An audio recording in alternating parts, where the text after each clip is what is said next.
우선 귀한 발표 기회해 주신 한국 스포츠 미디어 학회 관계자분들께 감사의 말씀을 드리도록 하겠습니다. 저는 글로벌 스포츠 스트리밍 트렌드에 대해 발표를 맡게 된 성균관대학교 장원석입니다.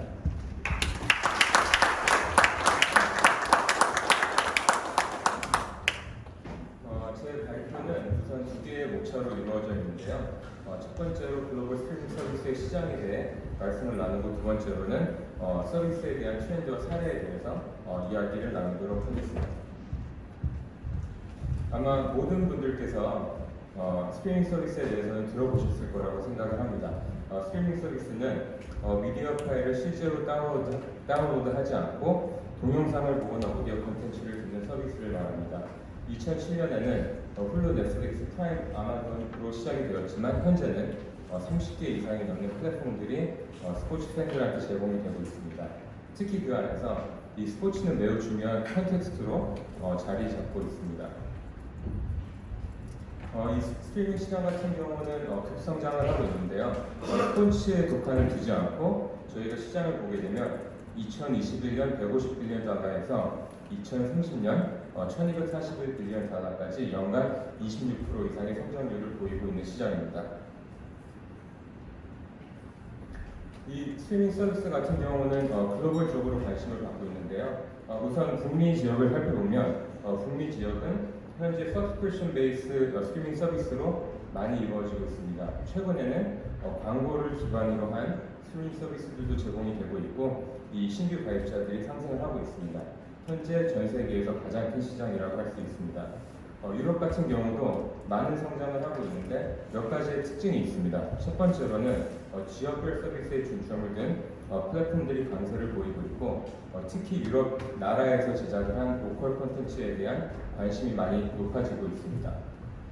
그리고 한국이 포함된 아시아 태평양 같은 경우에는 가장 높은 성장률을 보이고 있고 가장 급성장을 하는 시장이라고 나타나고 있습니다. 또한 남미 같은 경우는 브라질과 아르헨티나를 중심으로 시장이 형성이 되어 있고 다른 나라와 비슷하게 넷플릭스가 가장 큰 강세를 보이고 있습니다. 그리고 마지막으로 중동과 아프리카 같은 경우도 많은 성장을 이루고 있지만 불법 복제와 낮은 소득으로 인해서 성장이 조금씩 억제가 되고 있는 모습을 보이고 있습니다. 앞에서 보시는 표와 같이 서비스 가입자의 수는 급격히 증가를 하고 있는데요. 아마 여러분들도 쉽게 예상을 할 수 있으다시피 넷플릭스와 아마존의 가입자 수가 가장 많습니다. 하지만 최근 트렌드 중에 하나는 디즈니가 강세를 보이고 있는데요. 이 디즈니 패밀리라는 플랫폼에서 디즈니 플러스와 훌루, ESPN의 플랫폼을 제공을 하고 있습니다. 그래서 이 세 개의 플랫폼을 합치게 되면 디즈니도 넷플릭스와 비슷한 숫자의 가입자를 가지고 있는 것으로 현재 파악이 되고 있습니다. 또한 지역별 가입자 수를 보게 되면 미국 같은 경우는 사실 현재 포화가 된 시장으로서 가입자 수가 증가를 하고 있지는 않습니다. 하지만 유럽과 아시아 지역을 보게 되면 여기 보이시는 표와 같이 가입자 수가 계속해서 성장을 하고 있는 것들을 확인을 하실 수가 있고요. 특히 저희가 순 가입자 수에 집중을 하게 되면 유일하게 성장을 하고 있는 국가가 현재 아시아 태평양 지역이라고 생각을 하시면 될 것 같습니다. 이러한 스트리밍 서비스에 대한 소비 형태는 연령에 따라 달라지고 있는데요. 앞에서 보시는 표와 같이 젊은 층의 연령들은 현재 케이블 TV보다는 대부분 스트리밍 서비스를 소비를 하고 있다고 생각을 하시면 될 것 같습니다. 하지만 나이가 들수록 스트리밍 서비스보다는 케이블 TV를 좀 더 선호하는 것들을 보이고 있습니다. 또 다른 특징 중에 하나는 여러 개의 플랫폼들이 현재 동시에 제공이 되고 있기 때문에 소비자들은 하나의 플랫폼이 아니고 여러 가지의 플랫폼을 가입을 해서 시청을 하는 형태를 보이고 있습니다. 특히 젊은 층에서 이러한 현상들이 많이 나타나고 있고, 이러한 사용자들의 최대 이용 서비스는 보통 3개에서 4개까지 진행되고 있는 것으로 확인이 되고 있습니다.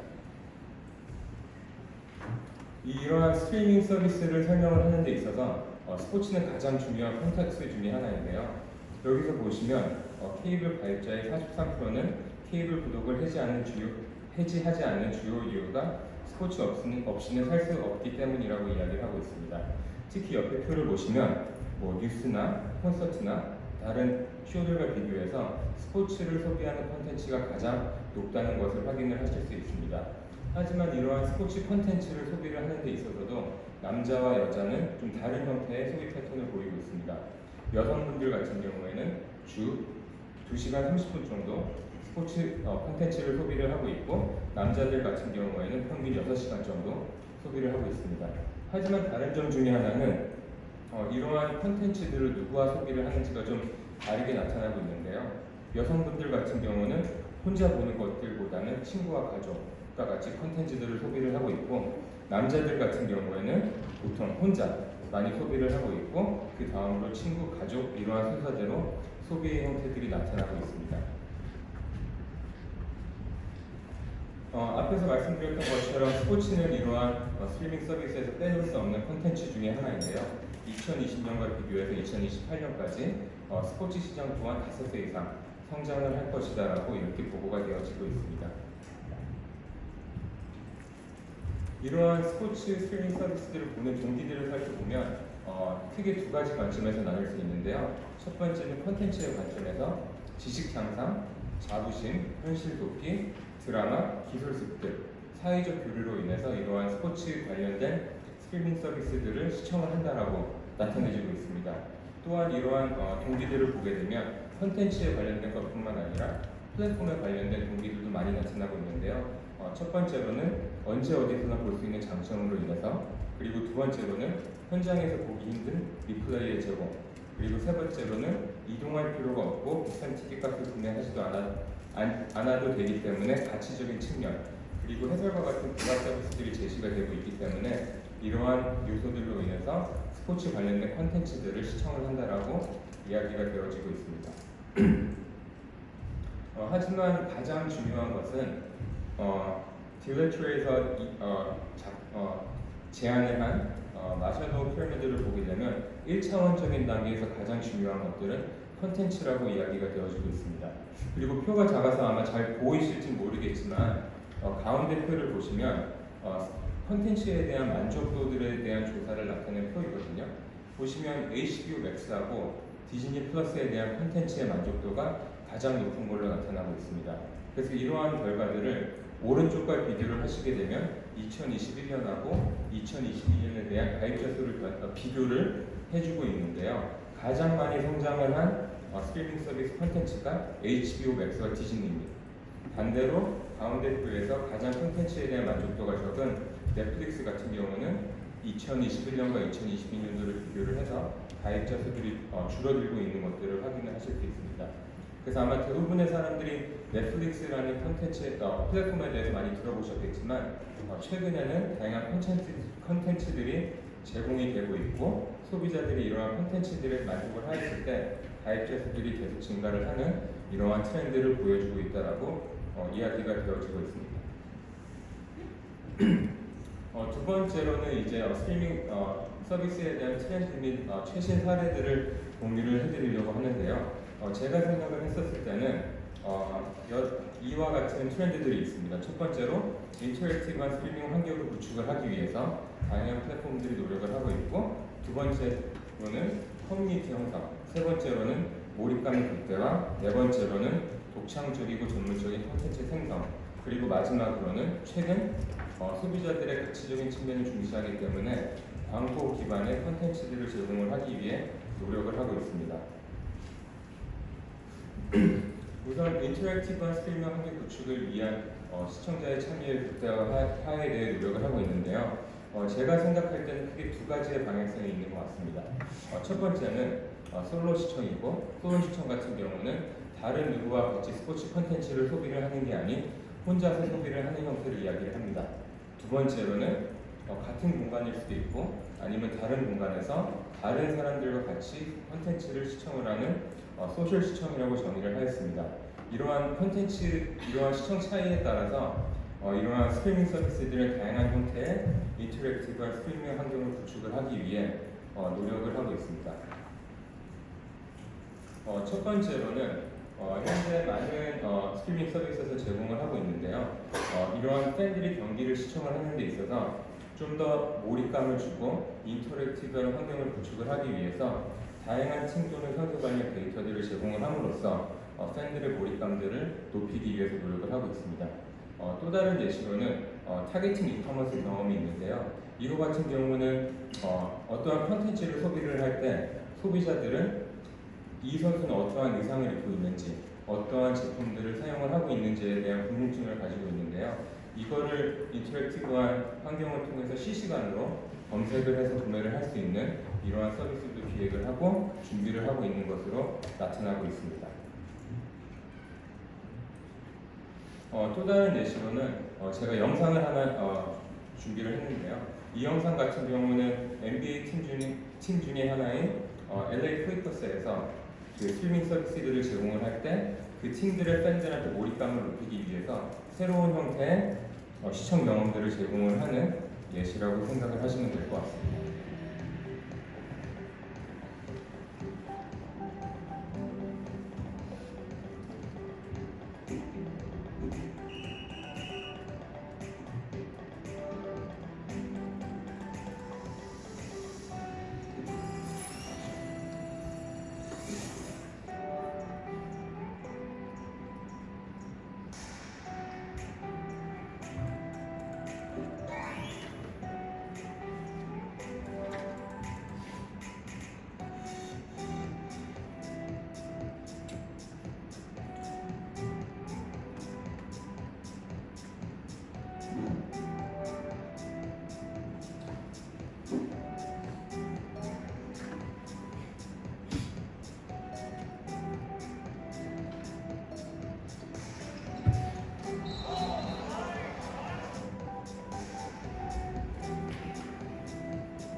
지금 보시는 것과 같이 이렇게 새로운 기술들을 적용을 해서 좀 더 팬들에게 인터랙티브한 환경을 제공을 함으로써 몰입감을 높이기 위해서 노력을 하고 있습니다.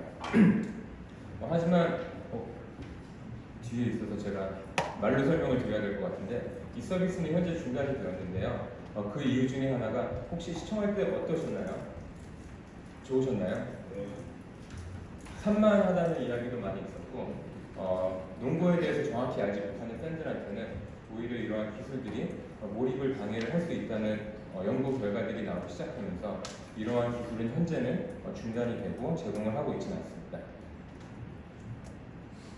또한 많은 분들이 아마 경험을 해보셨을 것 같은데요. NBA 같은 경우도 오큘러스와 계약을 맺고 VR 중심의 가상현실 기반 중계를 제공을 하고 있습니다. 그래서 값비싼 표를 구매하지 않아도 바로 앞에서 보는 것 같은 새로운 형태의 경험을 제공을 하기 위해서 노력을 하고 있습니다. 또 다른 예시를 하나 드리려고 하는데요. 이거 같은 경우는 최근에 NBA에서 개발을 해서 적용을 하려고 계획을 하고 있는 새로운 형태의 시청 방법입니다. 보도록 하겠습니다. 20대라면 Y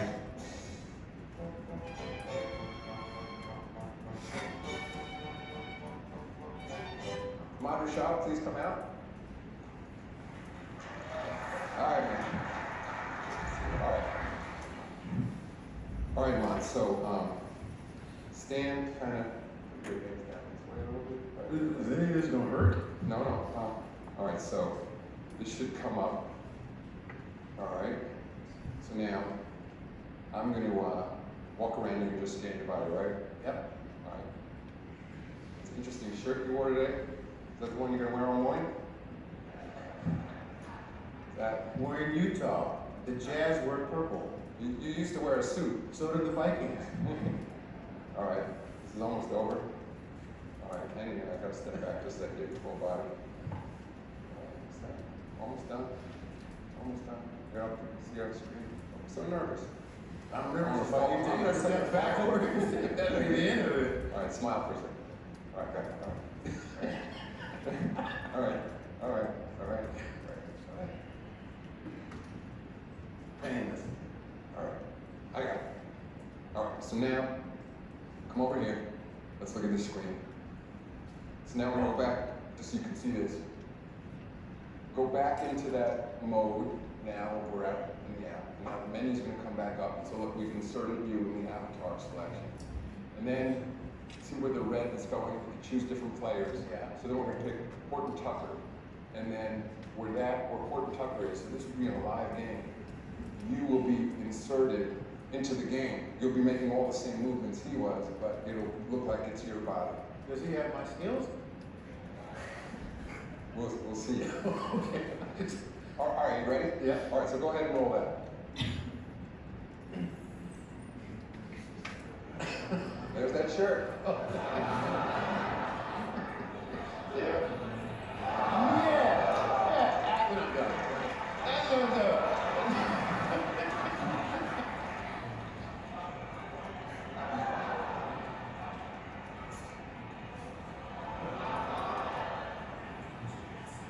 Where do you get the idea to stick your tongue out like that? Yeah, somebody copied me, you know. It's like you've been lifting. All right, that was incredible. So, Wow. thank you, Yeah. 아마 많은 분들이 한 번쯤은 상상을 해보신 장면이라고 생각이 되실 것 같아요. 내가 좋아하는 선수가 내가 된다 그러면 어떻게 될까? 그래서 이러한 궁금증으로 시작을 해서 NBA에서 최근에 발표를 한 새로운 경기 중계 방법 중에 하나입니다. 아직 출시는 되지 않았지만 나중에는 내가 좋아하는 선수가 나의 모습을 가지고 경기를 할 수 있게끔, 그리고 우리는 그러한 것들을 통해서 새로운 경험을 느낄 수 있는 이러한 환경들이 구축이 되고 있습니다. 두 번째로는 아까 말씀드렸던 것 중에 소셜 시청적인 관점인데요. 소셜 시청이라는 것은 같은 공간에 있지 않은 타인과 동시에 미디어 콘텐츠를 소비하고 자신의 의견 또는 정보를 공유하는 새로운 형태의 사회적 시청 방법이라고 이야기가 되어지고 있습니다. 그래서 현재 네이버 같은 경우도 다양한 사람들과 교류를 하면서 영상을 시청을 할 수 있는 콘텐츠들을 제공을 하고 있습니다. 최근에는 이러한 경험들을 극대화를 하기 위해서 다양한 부가 서비스들을 제공을 하고 있는데요. 예를 들어서 현재는 출시가 되어 있지는 않지만 예전에 출시가 되었던 서비스입니다. 팬케이크인데요. 이거 같은 경우는 이제 어떠한 경험을 시청을 하면서 이 경기를 시청을 하는 도중에 관람자들에게 퀴즈를 냅니다. 그래서 이 퀴즈를 마치게 되면 그 관람자들은 포인트를 받게 되고 이 포인트를 통해서 실제 경기 티켓을 구매를 하고 머첸다이즈 상품을 구매를 할 수 있고 실제 기프트 카드를 받는 등 다양한 형태로 이러한 소셜 시청의 경험들을 극대화를 하기 위해 노력을 하고 있습니다. 그리고 두 번째로는 후보TV인데요. 후보TV 같은 경우는 스트리밍 서비스와 스포츠 베팅을 결합한 최초의 상품이라고 생각을 하시면 됩니다. 그래서 후보를 가입을 하시게 되면 실시간으로 월드컵이나 다양한 스포츠 경기들을 시청을 할 수 있고 앞에서 보여드리는 영상과 같이 실시간으로 베팅을 할 수 있는 되어 있습니다.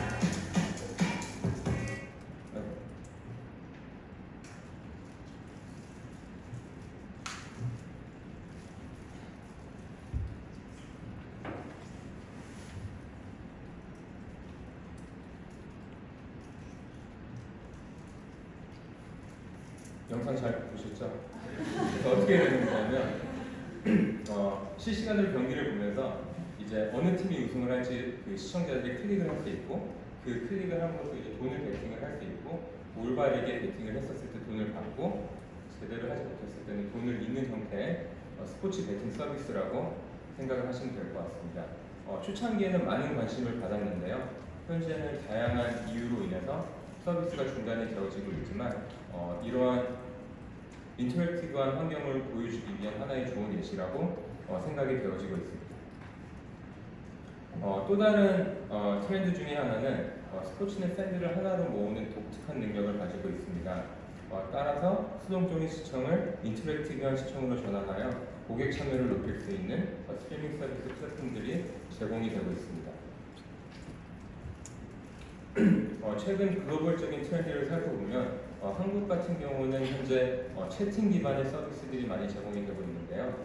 NFL은 야구와 최근에 계약을 했고 실시간으로 경기를 화상으로 시청을 하면서 다른 친구들과 대화를 할 수 있는 플랫폼들을 개발을 하고 있습니다. 그래서 앞서 말씀드렸던 채팅 기반의 서비스 같은 경우는 다양한 사람들이 들어오기 때문에 내 주위에 있는 사람들보다 경기를 시청을 하는 모르는 사람들과 소통을 하는 경우가 많이 있습니다. 그렇지만 여기 NFL과 야구에서 나오는 새로운 형태의 스트리밍 서비스를 보게 되면 옆에 보시는 그림과 같이 친구들과 화상 통화를 하면서 경기를 시청할 수 있기 때문에 좀 더 친목스러운 형태의 경기 시청을 할 수 있게 도와주는 새로운 형태의 시청이라고 생각을 하시면 될 것 같습니다. 또 다른 예시는 판타지 스포츠인데요. 한국에서는 아직 생소하겠지만 미국에서는 많은 관심을 갖고 있는 판타지 스포츠입니다.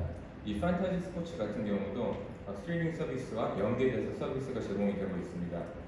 판타지 스포츠는 참가자가 실제 프로스포츠 선수를 조합하여 가상의 팀을 구성하여 다른 참여자들과 대결을 하는 형태입니다. 그래서 실제로 경기에서 벌어진 선수들의 성과를 바탕으로 내가 만약 그 선수를 드래프트를 하게 되면 포인트를 받게 되고요. 실제로 더 높은 포인트를 얻게 되면 판타지 리그에서도 승리를 하게 되는 형태의 게임입니다. 실제 구단을 운영한 것과 비슷하게 시즌 중간에 트레이드를 하거나 선수를 판매를 하는 것들도 가능하게끔 서비스가 제공되고 있습니다. 이러한 판타지 스포츠가 스트리밍 서비스와 연계가 되고 있는 이유를 살펴보면 최근 보고서에 따르면 판타지 스포츠에 참여한 팬은 그렇지 않은 팬에 비해 더 많은 경기를 시청을 하고 실제로 스트리밍 서비스에 더 많이 접속을 한다는 연구 결과들이 보고되고 있습니다. 그래서 이러한 예시와 같이 새로운 형태의 소셜 시청을 도움을 줄 수 있는 다양한 서비스들이 스트리밍 서비스에 적용이 되고 있다라고 볼 수가 있습니다. 또 다른 트렌드 중에 하나는 실시간 경기 중계에 진출을 하고 있는데요. 그 이유 중에 하나가 실시간 경기를 중계를 하게 되면 새로운 가입자의 증가로 이루어지고 있습니다. 피콕이라는 서비스는 베이징 동계올림픽과 슈퍼볼을 중계를 함으로써 2021년 1분기에 유료 가입자가 40% 이상 증가를 하였습니다. 그래서 다양한 플랫폼들이 메이저 경기들을 중계를 하기 위해 다양한 노력을 하고 있습니다. 여기 보이시는 애플의 경우를 보면 조금은 다른 방향성을 갖고 있는데요. 애플 같은 경우는 미식 축구나 농구나 야구가 아닌 미국 프로축구 중계권을 계약을 했습니다. 그 이유 중에 하나가 미국 프로축구 같은 경우는 선수들의 국적이 82개 나라입니다. 그래서 글로벌적으로 접근을 하고 글로벌적으로 가입자 수를 증가를 시키기 위해서 전략적으로 미국 프로축구와 중계권 계약을 맺다라고 보고가 되어지고 있습니다. 또한 미국 프로축구 같은 경우는 현재 가장 성장을 많이 하고 있는 스포츠 중에 하나이고 어린 연령대 팬들이 많이 있기 때문에 애플이 장기적으로 고객을 확보를 하는 데 있어서 도움이 될 거라는 판단하에 미국 프로축구 경기에 대한 중계권을 계약을 했다라고 이야기가 되어지고 있습니다. 하지만 이러한 스포츠 중계를 통한 신규 유입은 문제점들도 있는데요. 콘텐츠 종료 후, 즉 경기가 끝난 이후에 잔존 비율이 높지 않다는 문제를 가지고 있습니다. 그래서 유입되어 있는 새롭게 유입된 팬들을 보존을 하기 위해서 다양한 콘텐츠들을 제작을 하고 있는데요. 여기 보시는 그림과 같이 아마 많은 분들이 보셨을 것 같아요. 넷플릭스 같은 경우는 더 레스트 댄스라고 시카고 불스를 대상으로 다큐멘터리 영상을 제작을 했고 최근에는 PGA 투어를 대상으로 풀스윙이라는 다큐멘터리를 제공을 해서 많은 관심을 갖고 있는 걸로 나타나고 있습니다. 이러한 콘텐츠들의 제작은 새로운 중계를 통해서 유입된 스포츠 팬들을 계속해서 보존을 하기 위해서 제공이 되고 있고요. 이러한 콘텐츠들 같은 경우는 스포츠 중계 저작권과 같은 큰 비용을 지출을 하지 않아도 되기 때문에 비용적인 측면에서도 다양한 이점을 제시해주고 있다라고 이야기가 되어지고 있습니다. 또 다른 트렌드 중에 하나는 리그 자체에서 스트리밍 서비스를 제공을 하기 시작했습니다. 기존에는 야후 스포츠나 아니면 넷플릭스나 이렇게 어떠한 미디어 플랫폼을 통해서 경기를 제공을 하기 시작했는데요. NFL 같은 경우는 권역 내 경기들을 NFL 플러스라는 자체 스트리밍 서비스를 제작을 해서 제공을 하고 있습니다.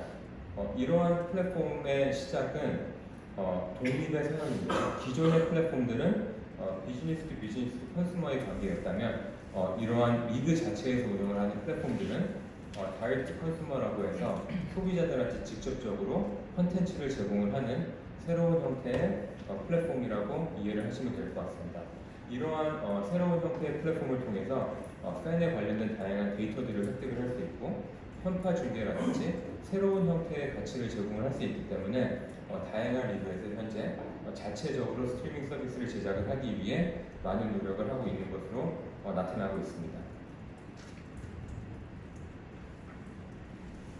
마지막으로 또 다른 트렌드 중에 하나는 광고의 해라고 해서 Free Ad Support 스트리밍 TV 서비스가 새롭게 출시가 되어지고 있습니다.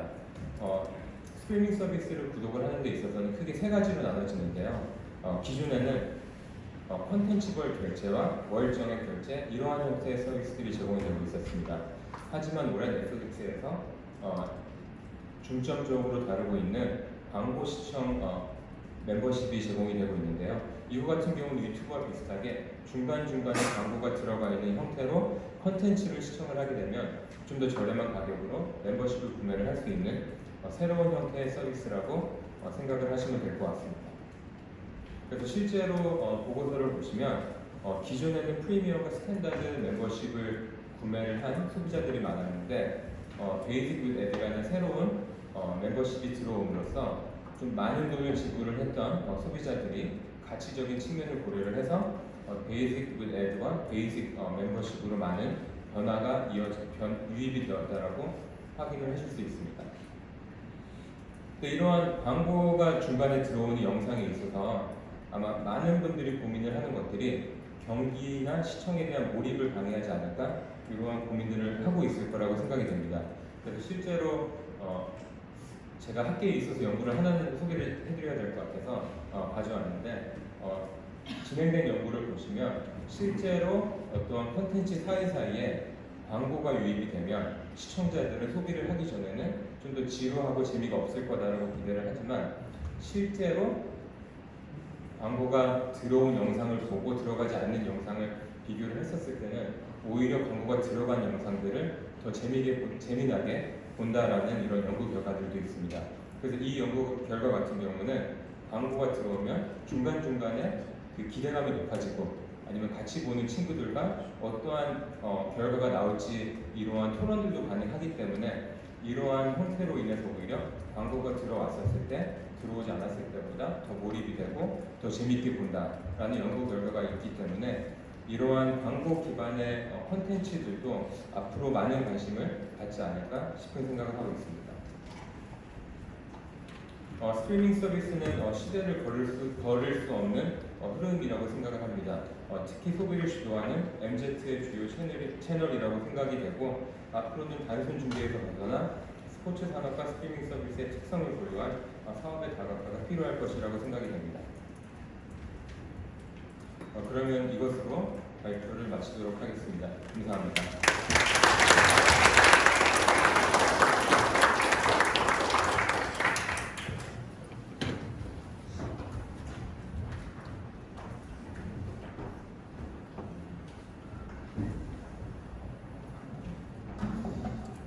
화면 좀 다시 좀 켜주시겠어요?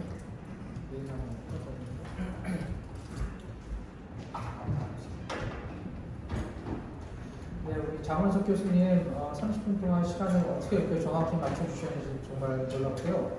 감사드립니다. 박수 한번 다시 쳐주시고요. 제가 스트리밍 스포츠의 글로벌 트렌드에 대해서 이제 발표 요청을 했는데 사실은 제가 이제 궁금해하는 부분을 요청을 드렸는데 정말로 모르는 부분을 많이 배웠습니다. 정말 제가 생각하는 것보다 훨씬 스트리밍 스포츠 이 플랫폼을 통해서 스포츠가 확장 가능성이 엄청나게 크다는 걸 느껴졌고 그 리니어 TV랑 비교했을 때 다양한 기술들 VR이라든지 AR 그리고 스포츠 배팅 말씀하시고 판타지 스포츠 얘기하시고 이렇게 결합해가지고 다양한 가능성이 훨씬 더 많다라는 느낌을 확실하게 받았고 확신을 들었고요. 또 원래 스포츠가 예전부터 원소스 멀티 유즈에 굉장히 최적화된 콘텐츠라고 했는데 그 멀티 소스 멀티 유즈의 그 활용도가 거의 뭐 10배는 늘어나지 않을까라는 생각을 하게 됐습니다. 다시 한번 발제 감사드리고요. 자, 시간이 조금은 우리 예정된 시간보다 8분 정도 빠르게 진행되고 있는데 단상에 두 개의 테이블을 놓고 우리 잠시 후에 한준희 부회장님 모시고 두 번째 발제 들어가겠습니다. 장원석 교수님께는 이따가 질의응답 시간이 종합토론 시간에 별도로 주어지니까 궁금한 점 있으시면 조금만 참으셨다가 종합토론 시간에 질의해 주시면 될 것 같습니다. 그 앞에 그리고 명찰도 앞에 해주시고요. 네, 두 번째 발제자 한준희 대한체육회 부회장님 그리고 축구 해설위원님 큰 박수로 맞이해주시기 바랍니다.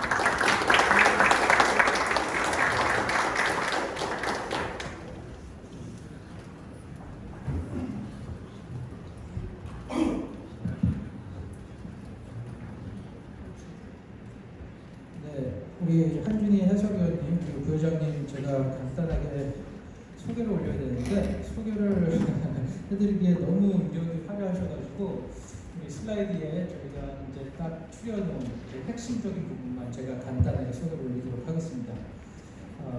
과거부터 문화방송 MBC의 축구 해설위원을 하셨고요. 떠주셔도 될 것 같아요. 그리고 한국방송공사 KBS 축구 해설위원 아주 오랫동안 했고요. 얼마 전에 카타르 월드컵에서도 제가 직접 방송 들으면서 많이 재밌게 봤습니다. 아주대학교 스포츠 레저학과 겸임 교수를 지내셨고요. 대한축구협회 국가대표 전력강화위원회 정보전략 소위원회 위원, 한국 수격 원자력 축구단 이사, 그리고 얼마 전에 말씀드렸지만 쿠팡 플레이의 이제 축구 전문 해설위원으로 들어가셨는데 아시겠습니다만 K리그가 처음으로 쿠팡 플레이의 온라인 중계권을 이제 독점적으로 판매를 했습니다. 그래서 넷플릭스에만 전용으로 옥자라는 영화를 그 봉준호 감독이 개봉을 했다고 해야 되나요? 이제 일반 극장 말고 거의 그런 식으로 스포츠에서도 쿠팡 플레이로 K리그를 판매한 거라고 보시면 될 것 같고 지금 다소 생소하지만 조금만 지나면 굉장히 이제 당연하게 된 새로운 시장이라고 생각을 합니다. 그 성공에 서 계시고요. 그 다음에 얼마 전에 대한축구협회 부회장이 되셨습니다. 다시 한번 큰 박수로 맞아주시기 바랍니다. 특히 요새 A매치가 많았고요. 또 해외에서도 유명 클럽 팀들이 와가지고 이제 해설을 하는 시간이 많아가지고 시간을 빼기가 굉장히 힘들었는데 주제가 또 스트리밍 스포츠이다 보니까 우리 한준희 부회장님을 모시지 않으면 조금 안 되겠다 하는 생각에 제가 무리하게 요청을 드려가지고 오시게 됐고요. 지금 25분인데 한 30분 정도는 우리 한 부회장님의 말씀 듣고 그다음 10분 정도 플로랑 질의응답 시간을 갖도록 하겠습니다. 모두에 제가 말씀드렸다시피 딱딱하게 이제 발표하기보다는 현장의 전문가이고 축구 해설위원이고 또 협회의 그 당사자의 입장에서 우리 스트리밍 스포츠에 대해서 말씀을 조금 더 편하게 하실 수 있게 저랑 이렇게 나란히 앉아가지고 토크 콘서트 내지는 대담까지는 좀 무겁고요. 그런 형태로 했습니다. 그래서 사전에 제가 한준희 부회장님과 이제 대화를 나누면서 어떤 것에 대해서 말씀을 나누면 좋겠습니까? 라고 질문 드리고 또 지금 시점에서 스포츠와 미디어, 그리고 스트리밍 스포츠가 그 나가는 방향에서 중요한 이슈들이 무엇인지 알아야 되는 이슈가 뭔지를 고민해봤는데 크게 세 가지 주제로 나뉘더라고요. 하나는 TV로 대변되는 레거시 미디어와 이제 오버 더 탑, OTT, 스트리밍 플랫폼 간의 그 비교, 스포츠 콘텐츠를 이제 유통하는데, 제작하는데 그리고 소비하는 데 있어서 어떤 차이점이 있는지에 대한 큰 주제가 있었고요.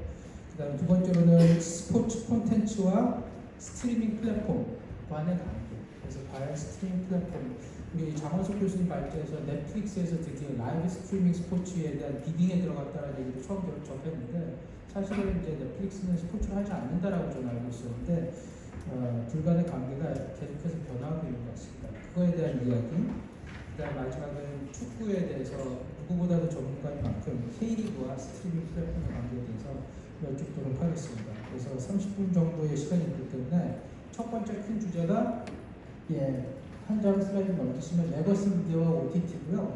한 장 더 넘기시면 크게 세 가지의 질문인데 제가 한꺼번에 질문을 드리고 또 편안하게 질문 답변해 주시고 중간에 제가 또 되묻도록 하겠습니다. 예, 제가 화면에 있는데요. 스포츠 중계에 있어서 지상파, 케이블, TV 중심의 레거시 미디어의 문제점은 무엇입니까? 예를 들어서 시대에 부합하지 않는 반응들이 있는지, 방송 심의의 존재와 이를 의식한 나머지 여러 가지 재미를 반감하는 요소들은 없는지, 또는 방송사의 내부 정치적인 딜레마에 의해서 스포츠 콘텐츠가 영향을 받는 문제들이 있는지 그 한 가지고요. 두 번째 꼭지는 스포츠 중계에 있어서 OTT의 장점과 가능성 그리고 가지고 있는 한계는 무엇인가. 세 번째는 OTT 플랫폼은 기존 스포츠 미디어 시장의 파일을 키울 것인가, 아니면 기존의 스포츠 미디어 시장의 파일을 그냥 제로섬으로 가져가는 것인가. 사실은 전략적으로 굉장히 바람직할 텐데 어떻게 될지 저희가 모르기 때문에 우리 전문가의 소개를 듣는 것으로 하겠습니다.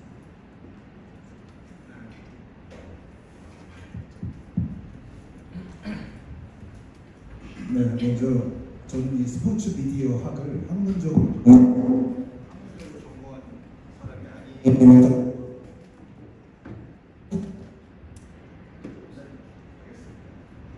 네, 먼저 저는 이 스포츠 미디어 학을 학문적으로 전공한 사람이 아니기 때문에 이 자리에 서서 제가 무언가를 이야기한다는 것에 대해서 엄청난 부담을 느꼈습니다. 제가 마지막으로 학회라는 것을 관계해 본 것이 한 철학회 회원을 제가 모시는데 그분들은 이제 학부를 자연과학을 전공을 해서 대학원서부터 철학을 전공을 해서 한국 철학회 회원까지 된 적이 있습니다만 철학을 좀 내팽개치고 자연과학에서 인문학에서 이제 예체능의 중사함으로 인해서 이 플라톤님의 전인적인 인간이 되라는 말씀을 제가 몸소 실천하면서 어쨌든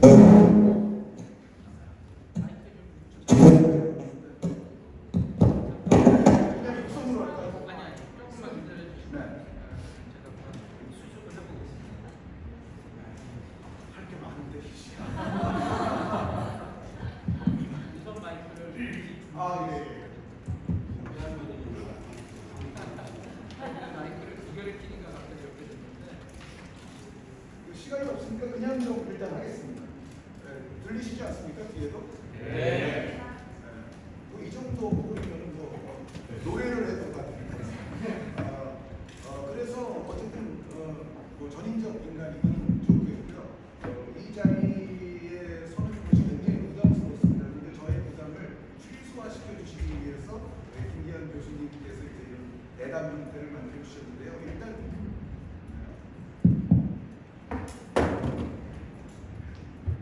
일단 첫 번째 사안이 기존의 레거시 미디어의 문제는 무엇이었고 그것이 또 이제 OTT를 지금의 어떤 융성한 그런 상황으로 만들었다는 그런 것에 대한 질문인데 일단 여기 지금 사실 제가 받들어 모시던 KBS 스포츠국의 전 국장 배재성 우리 학회장님이 계시기 때문에 배재성 학회장님의 과거의 직업과도 매우 밀접한 어떻게 보면 이제 비판적인 내용이 될 수 있는 거라서 제가 꺼리낄 것 같지만 저는 전혀 그런 것에 꺼리끼지 않는 사람이기 때문에 자유롭게 답변을 드리겠습니다. 일단 저 잘못된 관행과 악습이 지상파라든가 뭐 케이블 TV까지도 굉장히 널리 퍼져 있는 게 저는 사실이라고 생각을 하고요. 가장 이제 쉬운 예를 들자면 축구는 여기 계신 대부분의 여러분들 모두가 아시다시피 예를 들어 A팀과 B팀이 경기를 할 때 A팀의 홈 경기장에서 경기를 하게 되면 자막에는 이제 두 팀 이름 나오고 뭐 스코어 나오는 자막이 있지 않습니까? 거기에는 반드시 A팀이 앞에 나오게 돼 있습니다. 울산과 수원이 경기를 하는데 울산에서 경기를 하면 울산 뭐 1대1 수원 뭐 이런 식으로 이제 그리고 이제 시간표기 그게 되게 돼 있는 것이 정말 축구에서는 오래된 글로벌 스탠다드라고 볼 수가 있는데 여러분들이 혹시 이걸 인식을 하셨는지는 모르겠습니다만 대한민국 축구 방송의 관행은 그것을 지키지 않은 세월이 수십 년입니다. 그리고 그것을 글로벌 스탠다드에 맞춰서 나오기 시작한 거는 이제 일부 뭐 유럽 축구를 예전부터 했던 케이블 TV들은 유럽 축구 스타일에 맞춰서 하기는 했습니다만 전체 어떤 지상파까지 봤을 때는 이 글로벌 스탠다드에 입각한 그 자막을 달았던 것이 그렇게 오래되지 않습니다. 제가 이제 한국방송공사가 사실은 저의 오늘날을 만들어준 곳이라고 해도 과언이 아니고 그래서 여기 지금 전 국장님께도 정말 무한히 감사를 드립니다만 실제로 우리 방송에서는 어떻게 많이 해왔느냐면 전반전에 예를 들어 울산 진영이 왼쪽이고 수원이 오른쪽이에요. 그러면 전반전에는 울산 대 수원이라고 씁니다. 요거는 이제 우연의 일치로서 홈팀이 앞에 와서 그냥 뒷걸음 치다가 이제 잡듯이 이제 맞는 거고요. 그런데 이제 후반전이 돼요.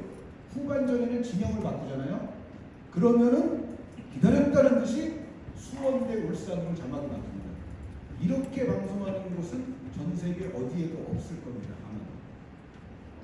마치 이거는 이렇게 생각하시면 돼요. 그러니까 우리가 오랜 관행으로 인해서 사실 그 야구에서도 볼 카운트를 이야기할 때 우리는 먼저 이제 긍정적인 것부터 좀 말을 하니까 스트라이크 볼 순서의 얘기를 오랜 기간 했었죠. 2, 3, 풀 카운트 하면 이제 스트라이크 2개고 볼이 3개고 그러다가 이제 요즘은 이게 3, 2, 풀 카운트가 됐잖아요. 근데 사실 이런 거는 제 생각에는 요 정도는 사실은 안 고쳐도 그렇게 큰 문제는 아니라고 생각합니다. 제가 축구에 대해서는 더 박하게 이야기하고 야구에 대해서 더 그렇게 이야기하는 것이 아니라 요 정도는 그냥 관행상 그래 알아먹을 수 있어 라고 생각할 수 있는데 축구는 사실은 홈팀을 앞에 써주지 않으면 이 홈과 원정은 사실은 이 경기가 벌어지는 전체적인 의미와 컨셉과 스토리에 있어서 굉장히 중요한 요소인데 그것을 이제 마음대로 막 거꾸로 쓴단 말이죠. 그리고 심지어 전후반이 바뀌면은 그 자막 순서 자체가 바뀌어버리고 이러한 것을 레거시 TV에서는 우리나라에서 오랜 기간 정말 제가 사실은 정말 어렵사리 PD분들에게 이거는 정말 아닙니다라고 이야기를 해도 그분들도 그걸 알기는 아는데 막상 고치지는 못하는 세월이 굉장히 길었어요. 근데 이것을 왜 못 고치느냐? 못 고치는 이유가 가장 큰 게 이겁니다. 만약에 정말 홈팀 먼저 쓰는 걸로 90분 놔둘 경우에 잘못하면 항의 전화 들어옵니다. 항의 전화를 누가 하느냐? 정말 일부 괴짜 시청자가 합니다. 방송사에는 정말 여기 배재성 전 국장님도 계시지만 정말 이상한 전화들이 많이 오거든요. 진짜 내 귀에 도청장치 그런 전화들이 많이 오는데 그 전화가 이제 어떤 전화냐면 아니 지금 집에서 축구 보고 있는데 어느 쪽이 왼쪽인지 오른쪽인지를 몰라서 자기 불편하다는 거예요. 그래서 방송사에 대뜸 전화를 해요. 이거 내가 상식적으로 보기 편하게 해달라. 그러니까 전후반 그분에게는 전후반 끝나고 진영 바뀌면은 자막도 바뀌어야 되는 게 그분에게는 그게 옳은 건데 그런데 저는 사실은 그럴 때 이제 PD분들에게 그렇게 얘기를 했거든요. 그런 전화하는 사람은 진짜 그런 정말 극소수고 오히려 요즘에 많은 정말 보편적인 팬들은 그것을 오히려 이해하지 못한다. 야구 같은 경우는 예를 들어 말공격이죠. 홈팀 아닙니까? 그러니까 초공격, 말공격. 그 야구는 사실은 그 문제는 예전부터 발생하지 않았죠. 그런데 축구 같은 경우는 이상하게 그 글로벌 스탠다드를 지키지 않는데 그 이유를 들어보면 항의 전화 한두 통 오는 것이 두려워서입니다. 근데 여기서 이제 좀 더 이어서 이제 그 레거시 미디어에 또 이어지는 문제를 말씀을 드리자면 레거시 미디어는 통상 특히 이제 지상파 TV 같은 경우에 내부에서 심의를 하는 분이 계시고요. 그러니까 이제 KBS 안에 또 심의실이 있어서 하루 종일 이제 그거 듣고서 뭐 좀 불편한 멘트 같은 게 없었나 이런 걸 듣는 분이 계세요. 그걸 업으로하는 분이 계시고 또 시청자위원회 같은 게 있어서 여러분들 뭐 시청자 상담실 같은 이제 게시판도 있고 또 일주일에 한 번 정도는 시청자위원회에서의 의견을 토대로 이제 방송 프로그램도 만들 정도로 시청자위원회가 또 있고 그리고 다들 아시다시피 레거시 미디어는 방통위의 심의와 규제를 받게 돼 있습니다. 그러니까 이게 거의 막 3중으로 이제 심의 같은 게 일어나요. 근데 이거를 레거시 미디어는 너무 무서워합니다. 여기에서 뭔가 조금 안 좋은 말이나 그런 것이 안 나오면 이제 그 제작 PD는 안도의 한숨을 쉬면서 오히려 좋아하고 하지만 여기서 나중에 뭔가 이제 한 줄이라도 지적사항이 나오거나 그렇게 되는 것을 레거시 미디어는 매우 꺼린다는 얘기죠.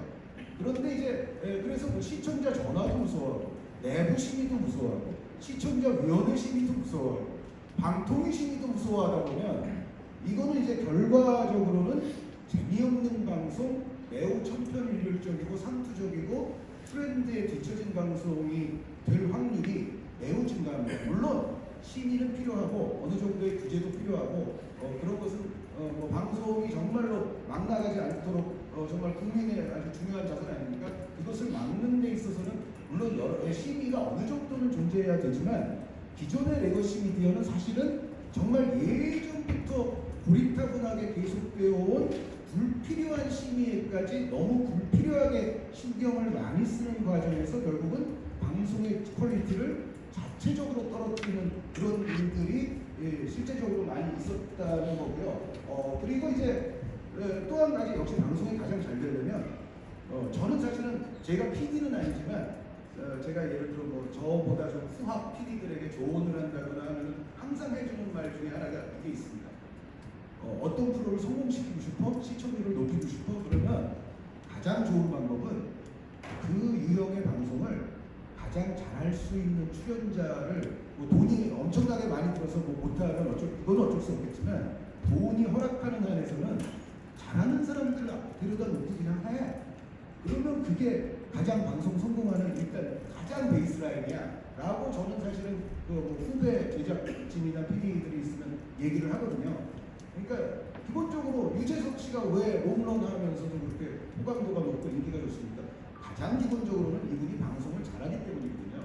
저도 이제 그분하고 이제 같이 이제 출연했던 방송이 있습니다만 정말 기가 막히게 축구로 따지면 플레이메이커처럼 적절하게 시간 배분을 하면서 나오는 사람들 불균형하지 않게 적절하게 이렇게 던져주면서 자신은 그렇게 말을 많이 하지도 않으면서 툭툭 그런데 가끔씩 한마디 하는데 그게 다 재밌습니다. 이렇게 하니까 녹화 시간도 굉장히 빨리 끝나더라고요. 어떤 이제 재미없는 분들은요, 그 정말 자기가 재미없다는 걸 자기 인식을 하고 있기 때문에 그 녹화할 때 괜히 한 10마디만 하면 되는 걸 100마디를 던져요.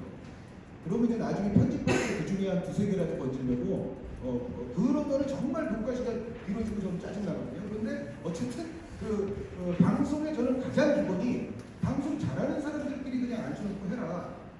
그러면은 어느 유형의 방송이든지 그게 저는 가장 베이스라고 생각하는데 많은 또 레거시 미디어들의 여태까지의 그 발자취를 되짚어 보면 이거는 여러 가지 종류의 그 회사 안에 조직과 정치 같은 부분이 존재해서 그러한 것을 안배를 하고 그것을 의식을 해서 또 출연자를 선정하고 하다 보면은 이게 최선의 라인업을 구축할 수 있었음에도 불구하고 최선의 라인업의 출연진이 구축되지 않는 경우들이 꽤 나옵니다.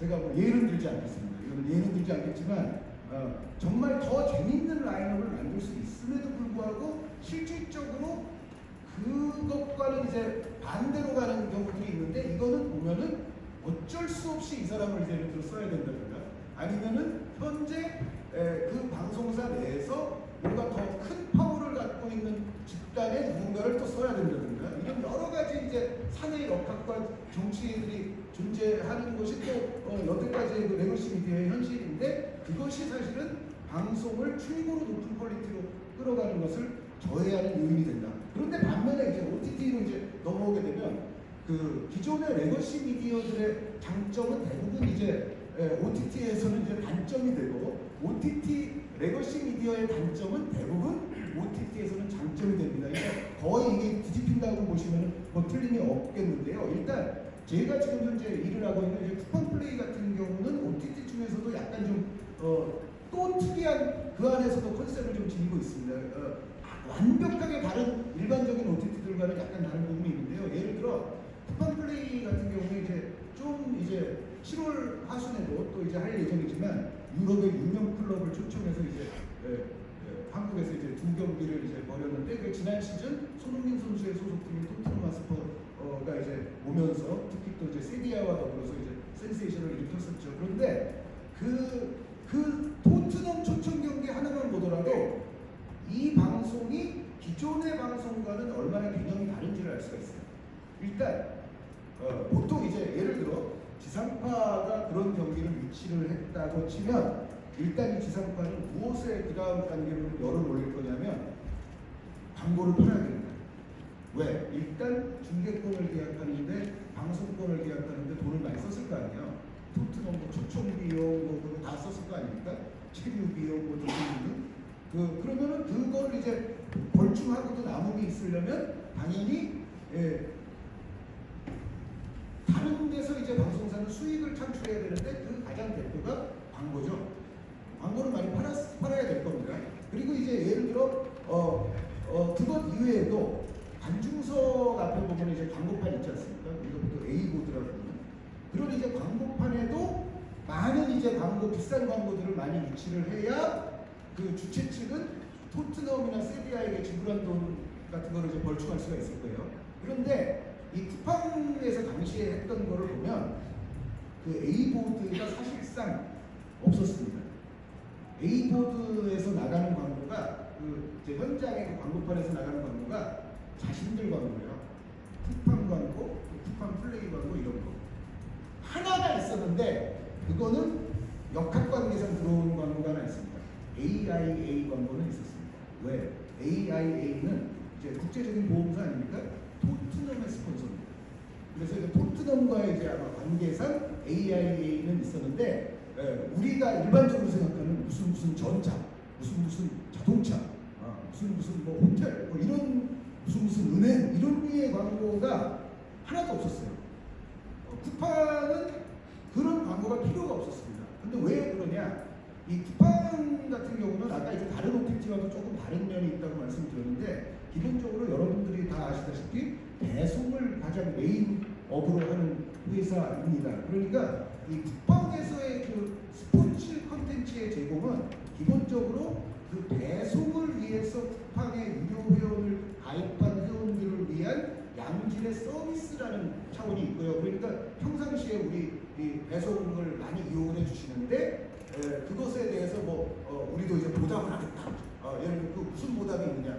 양질의 스포츠 콘텐츠를 보여드리겠다. 이제 그런 유형의 이제 목적이 하나가 있고요. 두 번째는 이게 어떻게 보면 더 중요한 건데 그거 자체가 자사의 홍보비입니다. 그러니까 토트넘을 데려오고 그 중계를 하고 여기에 이제 투입되는 많은 이제 비용이 발생하는데 이게 어떻게 보면 그러니까 역으로 예를 들어 삼성전자 같은 회사가 있다고 하면 삼성전자는 TV나 다른 미디어 매체들의 광고를 할 때 광고비를 지출을 하죠. 홍보비를 지출을 해요.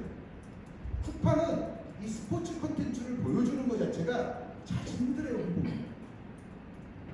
우리 쿠팡 회원을 가입하시면 배송도 잘 받으실 수 있지만 이런 것도 누리실 수 있습니다를 홍보하는 거죠. 그래서 스포츠 콘텐츠에 끌리신다면 쿠팡 회원에 가입하세요. 그러니까 자신들을 광고하는 거예요. 그러니까 기존의 레거시 미디어는 다른 광고주로부터 광고를 많이 받아야 팔아야 이것이 자신들이 가져온 어떤 중개권이라든가 여러 가지 부가 비용을 벌충할 수 있는 그런 상황인데 반해서 쿠팡은 이거 뭐 예를 들어 여러분들 그 통계 보도에 나와 있듯이 27조 매출 회사 아닙니까? 근데 뭐 제가 뭐 쿠팡 관계자는 아니지만 27조 매출 회사면은 몇 천억 정도 그냥 홍보비로 쓸 수 있을 것 같아요, 제 생각에. 물론 실제로 뭐 쿠팡이 그렇게 할지 안 할지 뭐 그거는 저도 모르지만 예를 들어서 그렇습니다. 매출 대비 이제 홍보비 퍼센테이지를 보면 그러면 그 몇천억을 만약에 홍보비로 쓴다? 그거를 스포츠 콘텐츠에 쓴다. 그러면은 이제 스포츠 시장에 있어서의 엄청난 공룡이 그래서 쿠팡 플레이가 더더욱 이제 가능하다는 이야기인데요. 이제 쿠팡은 OTT 중에서도 배송을 또 업으로 하기 때문에 약간 이렇게 다른 성격이 있습니다. 그런데 그냥 일반적인 OTT로 넘어가 보면 역시 OTT는 아까 이제 장원석 교수님이 너무 일반적인 OTT에 대한 이론적 설명을 잘 해주셔가지고 저는 뭐 반복할 게 없는데 얼마 전에 그 양자경이 나왔던 그 Everything Everywhere All at Once 뭐 그런 게 일단 기본적인 OTT의 가장 큰 장점 중에 하나라고 볼 수가 있겠고요. 언제 어디서든 나중에라도 또 시청이 가능하고 그리고 이제 OTT가 스포츠 시장에 들어왔을 때에 얻을 수 있는 OTT 입장에서의 굉장히 큰 득은 아까 그것도 역시 장원석 교수님 그 설명 중에 한 부분에 있었습니다. 스포츠의 팬들은 충성도가 높다. 그것을 또 몸으로 증명해 주신 분이 우리 정은찬 전 총장님이신데 시험이 있어도 야구장을 다니셨다고 아까 말씀해 주셨잖아요. 쿠팡 같은 경우에도 지금 왜 스포츠를 열심히 하느냐? 스포츠를 하고 보니까 이로 인해서 쿠팡 와우 롯데 배송 회원 있지 않습니까? 스포츠를 하고부터 사실은 그 회원들의 가입률이랄지 실제 이용률이랄지 이런 쪽이 제가 뭐 쿠팡 직원이 아니기 때문에 정확한 자료를 갖고 있지는 않지만 상당 부분 증가하는 추세에 아마 사내 분석이 있었을 겁니다. 그게 왜 그러냐면은 예를 들어 스포츠는 저는 드라마보다 오히려 장점이 분명히 있어요. 그러니까 뭐냐면 저만 해도 예를 들어 이제 OTT에 들어가서 이번 주에 뭐 새로 들어온 거 없나 이렇게 새로 들어온 콘텐츠 막 이렇게 뜨잖아요. 그리고 뭐 옛날 것 중에 뭐 재밌는 거 없나 그래서 뭐 검색도 해보고 쭉 보다가 한 10분 동안 이렇게 살펴보다가 결국은 안 보고 나오는 경우도 저는 OTT에서 요즘 꽤 많거든요. 아마 여기 계신 여러분들 가운데서도 OTT 들어가시는 그런 분들도 좀 계시지 않을까 생각을 하는데 그런데 스포츠 때문에 예를 들어 OTT에 가입을 한 회원의 경우에는 제 생각에는 이분들은 목적성이 뚜렷합니다. 스포츠 때문에 가입을 하셨고 스포츠 자신이 좋아하는 그 종목, 그 팀을 보기 위해서는 시험도 짤 분들이 많이 계세요. 그래서 이런 스포츠를 위해서 이제 가입하는 OTT 회원들은 다른 오히려 그냥 가입해 놓은 OTT 회원들에 비해서는 목적성이 분명하고 또 꾸준합니다. 스포츠는 보통 시즌제 아닙니까? 그런데 이 시즌이 제가 봤을 때는 이것도 좀 어드밴티지가 되는 부분이 메리트가 되는 부분이 뭐냐면 드라마 시즌보다 스포츠의 시즌은 월등히 깁니다. 그러니까 예를 들어 제가 어떤 OTT에 드라마를 정말 재밌게 봤어요. 이게 보통 뭐 아무리 길어도 뭐 한 16회면 끝나지 않습니까? 미스터 선샤인 같은 경우는 한 24회 하게 되지만 어쨌든 보통 한 16회 정도면 끝나는데 그 16회가 지나고 나면 또 안 볼 수도 있어요. 드라마 팬의 경우에. 물론 이제 오징어 게임 같이 워낙에 뭐 히트치고 재밌어서 자꾸 예전 거 이제 끄집어 본다는 거지만 어쨌든 그 시즌이 그렇게 시즌 1 뭐 그래도 시즌이 그렇게 긴 건 아닌데 스포츠는 예를 들어 축구의 시즌 같은 경우는 유럽 축구 같은 경우에는 8월에 시작해서 그 다음에 5월에 끝나고 K리그의 시즌도 거의 뭐 2월 말 3월 초에 시작해서 11월에 끝나게 돼 있죠. 그러면은 이 기간 동안은 목적성을 뚜렷이 지니고서 들어오신 분들을 계속 잡아놓을 수가 있습니다. 물론 그것이 뭐 오징어 게임 같이 폭발적이지는 않을 수 있습니다만 이분들한테는 분명한 확실한 동기에 의해서 확실한 꾸준한 어떤 시청을 보장할 수 있는 그런 콘텐츠를 이제 OTT가 스포츠를 하게 되면 제공할 수가 있겠고요. 제가 잠깐 끼어들어서 제가 그래도 많이 빠르지 않습니까? 네, 축구 해설하듯이 어쨌든 지금 시간이 좀 흘러가듯이 너무 말씀드리고 제가 유재석처럼 중간에 적절한 시점 못 들어오고 두 번째 사실은 섹션까지 넘어가서 말씀 이미 해주고 계십니다. 두 번째로 좀 넘겨주시면 이게 이제 앞에 페이지 보시면 이게 스포츠 콘텐츠랑 이제 스트리밍 플랫폼에 이제 어떻게 이제 잘 핏이 좋은지 안 좋은지에 대한 얘기인데 질문의 첫 번째가 이제 넷플릭스도 있고 왓챠도 있고 여러 가지 이제 플랫폼에서 뭐 무한대의 이제 드라마 콘텐츠와 엔터 콘텐츠가 쏟아지는데 그 속에서 사실은 스포츠가 스포츠랑만 경쟁하는 게 아니라 이런 드라마가 일반 엔터 콘텐츠랑 경쟁하는데 이미 굉장히 많은 장점이 있다라는 말씀을 해주셨고요.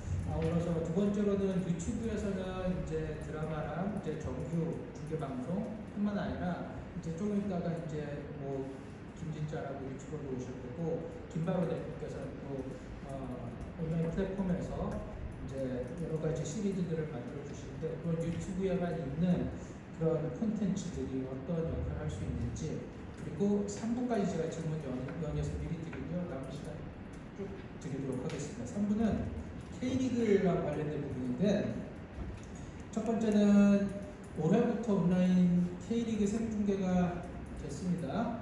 그 쿠팡 플레이에서 사실은 무료화가 되는 부분이 있어요. 그래서 이것이 K리그 팬덤 형성에 어떤 영향을 미칠 것인지 그리고 실제로 조금 이제 시행해봤으니까 체감하는 게 있으실 거란 말입니다. 그래서 어떻게 느끼고 계신지에 대해서 여쭙고 싶고요.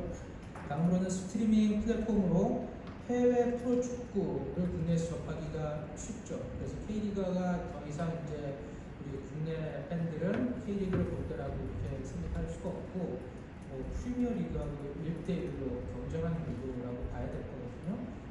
유럽의 4대 리그와 그 속에서 과연 이제 살아남을 수 있는지에 대한 것이고요. 마지막은 K리그가 스트리밍 플랫폼을 기반으로 역으로 이제 우리나라가 유럽 4대 리그랑 경쟁하지만 동남아에 이제 굉장히 시장성이 좋은 나라들이 있는데 우리 K리그 콘텐츠를 그쪽으로 가서 확장할 수 있는 길이 과연 있는지 그리고 가능성이 있는지 거기까지 질문 드리며 또 자유롭게 말씀 이어가시면 될 것 같습니다. 예, 감사합니다. 지금 사실은 1, 2, 3 파트로 나누어져서 질문이 있지만 이게 사실은 굉장히 융합적이라는 걸 제가 증명을 해드리겠습니다. 예를 들어 K리그에 대해서 이제 유료화된 쿠팡 플레이의 중계에 대해서 그 지금의 평가라든가 팬들의 반응이 어떠냐? 뭐 제가 쿠팡 플레이 해설위원이라 드리는 말씀이 아니라 무지 좋습니다. 그 무지 좋은 것이 아까 있었던 그 레거시 미디어와 OTT 간의 여러 가지 그 다른 차이점에 의해서 일단 발생을 하는데요. 일단 이거는 배재성 전 국장님께서도 정말 잘하고 싶어도 뭔가 좀 뼈아픈 부분으로 오랜 시간 다가오셨을 텐데 지상파에서 정말 스포츠는 편성의 제약이 너무 많습니다. 이거는 스포츠 국장 이하 그 스포츠국 팀원들이 아무리 잘하려고 해도 아니 위에서 편성 시간을 안 주는데 어쩔 겁니까? 그런데 지금 이제 쿠팡 플레이의 K리그 중계와 과거에 이제 지상파 혹은 케이블 TV의 K리그 중계가 가장 큰 차이를 보이는 이유는 쿠팡 플레이는 아시다시피 경기 1시간 전부터 방송을 해요. 물론 이제 제가 혼자서 그거 다 또 중계도 하기 때문에 사실 제가 4시간 정도 K리그 방송을 합니다. 그래서 사실 이게 조금 더 이상적으로 되려면 외국처럼 그 프리쇼 하는 사람, 포스트쇼 하는 사람이 따로 있고 저는 이제 중간에 중계만 하고 혹은 뭐 저한테 프리쇼, 포스트쇼를 시키고 중계를 중간에 딴 사람에게 시킨다든가 그러면은 조금 더 이제 이상적이기는 할 것 같은데 어쨌든 쿠팡 플레이의 현재 전속계약 축구 해설위원은 저밖에 없기 때문에 제가 이제 처음부터 끝까지는 다 하는데 여기서 이제 포인트는 어쨌든 실제 경기 시간 2시간에다가 거의 1시간 반, 2시간 가까이 방송을 더 하고 있습니다. 지금 쿠팡 플레이가. 근데 그 동안에 여러분들 보신 분들은 아시겠습니다만 정말 아주 재치 있는 또 축구에도 관심이 많은 유명 연예인들이 계속 또 매 회차 출연을 해가지고 저와 더불어서 아직도 축구 팬들을 재밌게 해주고 있고 그 재미를 주는 속에서도 그냥 이게 스포츠와 동떨어진 그냥 개그를 하는 게 아니라 거기서 다뤄야 될 축구적인 포인트를 다 짚어주면서 또 그 출연자의 개그 감각도 또 감상할 수 있는 그 일거양득의 지금 스포테인먼트 쇼를 쿠팡 플레이는 지금 프리쇼와 또 이제 끝난 다음에도 사실은 지상파나 케이블보다는 훨씬 더 좀 길게 하거든요. 그래서 전체적으로 K리그 팬들은 이러한 형태와 형식에 지금 굉장히 만족을 하고 있는데 지상파는 아시다시피 예를 들어서 케이블도 마찬가지지만 2시에 경기가 시작한다 그러면은 아주 일찍 들어가봤자 1시 50분에 들어가고요. 어떤 경우에는 1시 56분, 57분에 들어가면 정말 따다다다다다다 스포츠 그 로고 음악이 딱 울린 이후에 선수 명단 얘기하기가 바쁩니다. 진짜로. 그래서 나중에 정말로 선수 명단 얘기 못하는 경기는 밑에 자막으로 쭉 선수 명단이 흘러나가는 그런 것들도 많이 보셨을 거예요. 그러니까 선수 명단, 포메이션 얘기, 이 팀에 지금 누가 부상자다, 그 부상 공백을 어떤 선수가 지금 들어와서 또 메울 거다, 요즘 이 팀은 폼이 좋다, 안 좋다, 이런 얘기를 할 틈도 없이 그냥 킥오프가 들어가는 것이 기존 레거시 미디어의 스포츠 중계 방식이라고 한다면 OTT는 편성으로부터 자유롭습니다. 그 편성 안에서 그렇게 다른 것과 경쟁하지도 않아요. 레거시 미디어 안에서는 스포츠가 경쟁해야 될 게 너무 많습니다. 뉴스, 드라마, 예능, 교양 다 경쟁이거든요. 거기서 월드컵이나 올림픽 같은 특수 상황이 아니면 스포츠는 밀리게 되어 있습니다. 그러니까 그거는 사실은 여기 전 국장님 및 스포츠국 팀원들의 잘못이 아니거든요. 사실은. 근데 밀리는 걸 어쩌라고 말입니까? 그래서 그런 부분이 이제 강점이고 K리그 팬들이 그것을 굉장히 만족을 하고 있는데 사실 이게 K리그에는 약간 애석한 이야기이기는 하지만 야구와는 조금 다른 면이 있습니다. 그러니까 K리그는 지금 아마 작년 기준으로 쿠팡 회원 자체가 1000만 명이 이미 작년에 넘었거든요. 그러니까 제 생각에는 저도 쿠팡 직원이 아니라서 또 역시 정확하게 모르지만 지금은 아마 1000몇백만 사실은 K리그는 과거의 어떤 그 인기도를 고려해 볼 때는 쿠팡 회원들만 조금 더 K리그에 관심을 가지고 좀 더 봐주신다면 사실은 K리그는 충분한 인기도 신장을 할 수가 있습니다. 근데 다만 이 조은찬 전 총재님이 또 좋아하시는 프로야구는 약간 입장이 다를 수 있어요. 프로야구는 자신들의 밥그릇이 1000만이라고는 생각하지 않을 공산이 크거든요. 그럼 우리는 한 3천만 되지. 그런데 이제 쿠팡 회원이든 넷플릭스 회원이든 3천만까지는 안 되거든요. 그러니까 이제 야구 같은 경우는 아마 OTT에서 돈을 좀 많이 주고 프로야구를 좀 독점적으로 인터넷 모바일을 하자 해도 아마 조금 꺼릴 가능성도 있어요. 그러니까 어느 순간에는 저는 프로야구도 OTT로 갈 날이 올 거라고는 생각을 하지만 당장은 이제 프로야구 입장에서 봤을 때는 그래도 우리는 아직 보편적 팬들을 끌고 가는 게 좋지 않아? 그런 생각을 조금 더 할 수 있습니다. 근데 축구는 쿠팡 회원으로도 충분히 기존의 인기도보다는 더 높은 인기, 더 양질의 더 재밌는 방송을 해서 더 높은 인기 쪽으로 갈 수가 있기 때문에 이거를 과감하게 선택을 했다는 생각이고 실제로 막상 해보니까 들어맞고 있습니다. 그래서 지금 제가 답변 드린 내용은 사실은 앞에 그 파트 1, 파트 2와도 다 겹치는 부분이에요. 그러니까 편성의 어떤 제약이 너무 크다. 아까 처음에는 뭐 심의의 제약, 관행, 내부 정치 이런 얘기했지만 편성의 제약이야말로 정말 레거시 미디어를 괴롭히는. 제가 심지어 사실 KBS에서 그래도 K리그 중계를 가장 많이 했던 지상파가 KBS인데 KBS에서 이제 K리그 중계를 하다가 중간에 또 뉴스 속보 전해드리겠습니다 이런 것도 한 적이 있으니까. 그런데 이제 아무리 국가적으로 급한 뉴스 속보가 있다 손치더라도 OTT에서는 사실 그런 일은 일어나지 않는다는 거. 그래서 그런 부분이 있고 그리고 이제 마지막에 조금 이제 시간이 너무 많이 가지고 마지막에 집중해서 말씀을 드리자면 K리그와 해외 축구 리그는 특히 유럽의 그 유명 리그들 이거는 저는 근본적으로 경쟁 대상이 아니라고 생각해요. 일단 이건 교수님께 굉장히 죄송한 말씀이지만 저는 질문이 그렇게까지 제 생각에는 학문적으로는 모르겠습니다만 제 생각에는 그렇게 적확한 질문은 아니다라는 생각이 드는 것이 일단 시간이 다릅니다. 해외 축구는 새벽에 합니다. 혹은 밤에 합니다. 그런데 한국 프로 축구는 낮에 합니다. 혹은 저녁 때 합니다. 그러니까 사실은 이게 물리적인 시간이 일단은 겹치는 콘텐츠는 아니고요. 그리고 역시 이제 야구 예를 들어서 축구에는 조금 미안하긴 하지만 야구가 사실 우리 프로야구 수준이 예전보다는 많이 올라왔다 해도 메이저리그의 수준과는 비할 바는 그래도 아니잖아요. 그리고 메이저리그도 지금 TV 채널 그리고 이제 스트리밍 스포츠를 통해서 또 볼 수가 있는 게 지금 메이저리그입니다. 그런데 메이저리그 수준 높은 거 다 알고 메이저리그에 또 우리 선수들 가서 뛰고 있고 합니다만 그럼에도 불구하고 국내 프로야구 인기가 그렇게 그것 때문에 죽지는 않잖아요. 그래서 저는 사실은 이 K리그가 해외 리그로 인해서 흥행이 덜 된다. 이거는 사실은 저는 그렇게 동의하기는 어려운 질문이다. 그러니까 K리그의 살 길을 우리 프로야구가 지금 어느 정도 정착에 성공해 있는 것처럼 K리그의 살 길은 해외 리그와는 별개로 이제 찾아내야 된다는 생각을 하고 있고요. 그리고 이제 K리그가 동남아시아 국가로 스트리밍을 통해서 진출할 수 있느냐?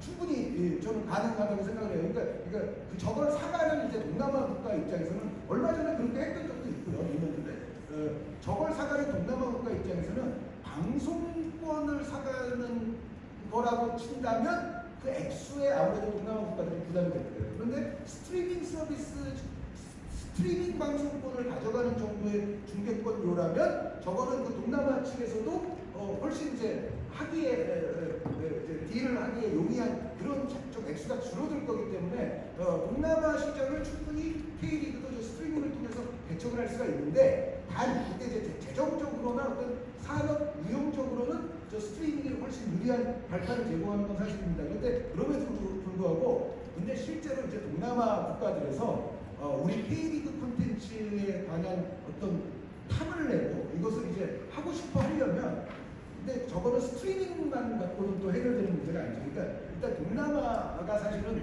그 유럽 축구, EPL, 스페인 리그 등등을 비롯해서 동남아 축구가 예전부터 유럽 축구를 정말 많이 보는 곳이거든요.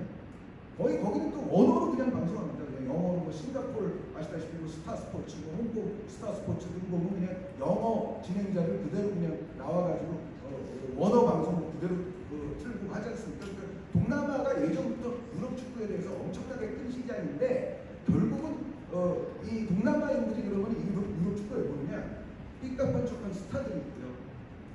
가장 큰 이유가 그거거든요.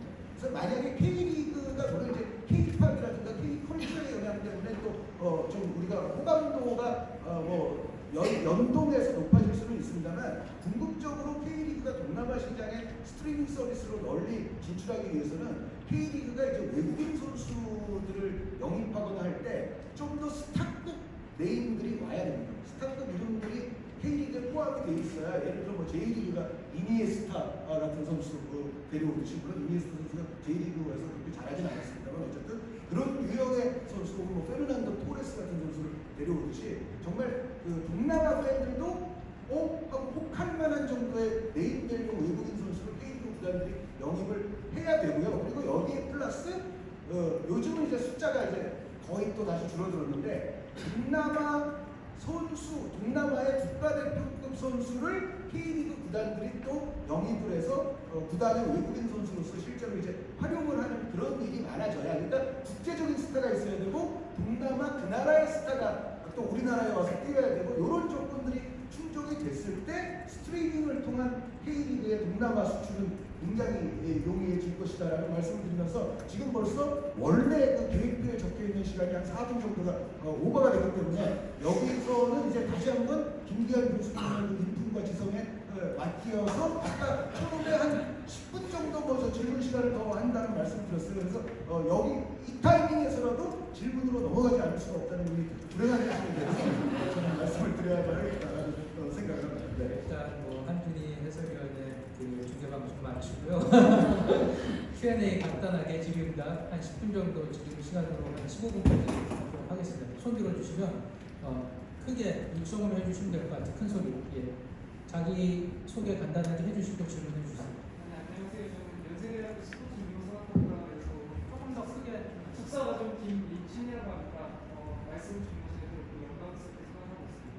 그리고 여쭤보고 싶은 것이 있는데 아까 말씀하셨다시피 그 K리그 해외랑 시간대가 다르기 때문에 어떻게 보면 이 K리그나 4대 리그 같은 그런 경쟁이라고 보기 힘들다는 거에서도 굉장히 동의를 합니다. 그런데 이제 제가 생각하기에 K리그의 경쟁 상대가 주말에는 열리는 어떤 축제나 아니면 페스티벌, 놀이공원 이런 게 어떻게 보면 K리그의 가장 핵심적인 그런 경쟁 상대라고 볼 수 있을 거라고 생각이 드는데 위원님이 생각하시는 K리그의 상대는 그 경쟁은 또 K리그만의 경쟁력은 무엇이 있을지 이거에 대해서 이거 그냥 한국 내에서 국한되는 질문을 하나 드리고 싶습니다. 네. 지금 저 주제만으로도 2시간 또 토론이 가능하지 않습니다. 이런 질문이긴 한데 시간이 없기 때문에 이제 빨리 말씀드리면 결국은 K리그가 잘 되려면 그 말씀이 맞습니다. 그러니까 그 K리그가 하는 시간대에 벌어지는 대한민국의 모든 일들이 사실은 K리그의 경쟁 상대라고 볼 수 있고 그 가운데는 야구도 포함될 거고 뭐 다른 많은 이제 문화 활동들이 포함될 텐데 결국은 K리그가 잘 되려면 이건 또 그러니까 원론적인 질문을 하시니까 저도 이제 머리를 굴려서 원론적으로 답변할 수밖에 없는데 결국은 K리그가 우리 일반 많은 국민들의 삶 속에 녹아들어야만 결국은 K리그가 잘 될 겁니다. 그러니까 그 삶 속에 녹아든다는 부분에 있어서 대한민국의 많은 프로스포츠들 가운데 그래도 야구가 뭐 운도 좀 좋았지만 어쨌든 선발주자적인 그런 위치를 선점하면서 삶 속에 잘 녹아들었던 거고 사실 뭐 야구는 뭐 그 프로야구 출범 이전으로 따지고 올라가면 그 고등학교보다 지역별도 아주 왕 고등학교들이 존재해서 뭐 그런 문화까지도 사실은 좀 연계가 됩니다만 그 축구가 보다 프로축구가 보편적인 인기를 얻으려면 결국은 유럽이 왜 다 관중이 많습니까? 결국은 뭐 예를 들어 인구 50만인 도시에서 6만 명이 매 주말마다 예를 들어 경기장에 간다. 뭐 그 인구 대비 엄청난 비율이 항상 경기장을 꽉꽉 채워주는 그런 경우가 많고, 심지어 뭐 인구 한 20만 되는 도시에서 막 2만 5천 명이 뭐 매주 찾는 그런 경기장도 있고, 그런데 결국은 그들에게는 축구가 삶에 있어서의 굉장히 중요한 부분이거든요. 그럼 어떻게 하면 삶으로 파고 들어갈 수 있느냐? 이것은 그 석사 과정을 하고 계시는 그 선생님께서 저희 지도부터 대단한 조금 그 질문 조금 더 최대한 많이 받기 위해서 이렇게 마무리하고 두 번째 또 질문 가운데 계신 우리 블루셔츠 네, 마이크가 갈 때까지 입속으로 맡겨주세요. 안녕하십니까. 저는 동국대학교 스포츠 문화학과에서 연구교수로 김동호라고 합니다. 저희 스포츠 미디어에 굉장히 관심이 많아서 관련된 연구를 좀 많이 진행하고 있었는데요. 그 말씀하신 것 중에 이제 쿠팡 플레이가 다른 OTT 사업자랑 다른 비즈니스 모델을 가지고 있어서 독특한 형태의 이제 콘텐츠들을 많이 가져와서 이제 하고 있고 그 중에 K리그도 일부 포함된다라고 말씀하셨던 것 같은데 저는 사실 쿠팡 플레이 가입한 계기가 SNL 보려고 사실 가입했었거든요. 그 다음에 접속한 계기는 국가대표 평가전 보기 위해서 이렇게 접속했던 기억이 나는데 사실 아까 말씀하셨던 것 중에 이제 K리그 입장에서는 이제 쿠팡 플레이가 가진 회원 수가 K리그에 굉장히 도움이 되는 그런 형태다라고 말씀하셨는데 반대로 그렇다면은 이제 쿠팡 플레이 입장에서는 K리그가 킬러 콘텐츠를 작용할 수 있는지 궁금합니다. 제가 국가대표나 SNL을 보기 위해서 쿠팡에 이제 가입하고 접속했던 거는 킬러 콘텐츠로 분명히 작용했다고 생각이 드는데 K리그는 과연 그런 역할을 할지 궁금한 게 사실 배송을 시키시는 분들은 저희 와이프 같은 이제 주부분들이 많이 한다고 생각이 들거든요. 그래서 그 부분에 대해서 좀 궁금해요. K리그가 현재 쿠팡 플레이의 스포츠를 정말 아주 완벽하게 간판으로 주도하는 킬러냐? 라고 물으신다면 역시 쿠팡 직원이 아니라서 제가 이제 그 분석과 조회수와 통계를 정확히 알지는 못하지만 아마 제 느낌적인 느낌학적으로는 그렇게까지 되기는 좀 어려운 면이 있습니다. 아까 이제 뭐 야구와도 자꾸 이제 비교를 해서 좀 미안하지만 그 정도. 근데 올 시즌 K리그는 근데 훨씬 지금 한 근 10년을 통틀어 지금 정도의 흥행과 관중몰이가 되는 적이 없었어요. 정말로 아주 바람직할 정도로 지금 평균 관중수가 아주 눈에 띄게 올라가고 있고 그 응원 열기도 굉장히 올라가고는 있는데 그럼에도 아직까지 그 절대적인 아마 양으로 보면 제 생각에는 완벽한 그 쿠팡 플레이 안에서의 킬러라고 보기는 어렵습니다. 그런데 그럼에도 불구하고 이제 쿠팡 플레이는 K리그에 신경은 많이 기울이고 있죠. 왜냐하면 다른 이제 해외 콘텐츠 같은 경우에는 그 외국에서 하는 걸 어쨌든 받아서 주는 거잖아요. 그런데 그리고 예를 들어 그 A매치 보신 거는 요즘 TV 조선에서 하지 않습니까? 그거를 또 이제 받아서 트는 거고. 그런데 쿠팡 플레이가 지금 정말 역점을 기울여서 자체 제작하고 있는 콘텐츠가 하나 있다면 그게 K리그거든요. 그러니까 쿠팡 플레이가 K리그에 거는 어떤 미래에 대한 기대치 그리고 그런 부분은 지금도 이미 크다라는 말씀을 드릴 수가 있는데 그런데 정말 넘버원 킬러냐라고 물으신다면 그거는 조금 아닐 수도 있지 않을까라고 냉정하게 생각을 합니다. 예, 답변 감사드리고 그리고 요거 아까 질문 나왔던 거 그냥 지나간 어느 파트인지 기억이 안 나는데 그 OTT가 그 스포츠의 파일을 늘릴 거냐 안 늘릴 거냐 나눠먹기 재산 깎아먹기 하면서 줄일 거냐 그 질문에 대한 답은 저는 요 질문과 약간 또 맥락이 같는 것 같아서 말씀을 드리자면 저는 그건 바람직한 방향으로 늘릴 공산이 크다고 생각합니다. 왜 그러냐면 당장 예를 들어 지금 쿠팡 플레이에서 K리그 그리고 이제 좀 있으면 이제 라리가 할 거고 뭐 지금 국가대표 각급 뭐 축구도 지금 OTT로 보여주고 있지만 물론 그건 이제 자체 제작이 아니지만 그런데 여러분들은 혹시 아실지 모르실지 모르지만 쿠팡 플레이에서 지금 포뮬러 1도 하고 있고요.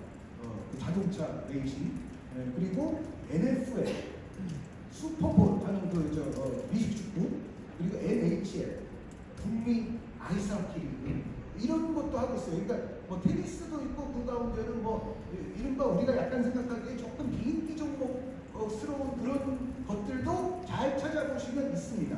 그러니까 그 얘기는 뭐냐면 만약에 지금 쿠팡 플레이가 스포츠에 뛰어들지 않았다는 다중 우주를 아마 다중 세계를 가정을 해보시면 제 생각에는 지금 NFL이나 NHL을 아무도 안 할 수도 있거든요.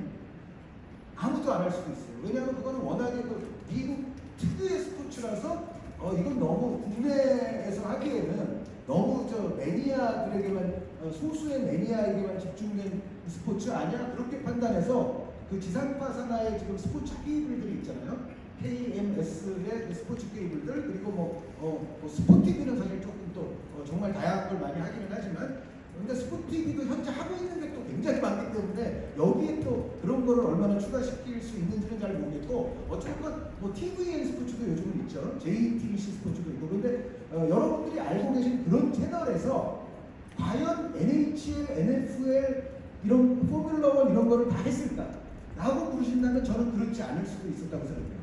그런데 OTT가 들어왔기 때문에 지금 그 국내에 어쨌든 아이스하키 매니아, 미식축구 매니아, 포뮬러 1 매니아들은 그거를 지금 불편함이 없이 볼 수가 있고 또 중계의 질도 상당히 만족스럽다는 그 좋은 평가가 많이 나오는데 그러니까 저는 이런 형태가 사실 근데 예를 들어 넷플릭스가 대한민국에서 또 스포츠를 한다.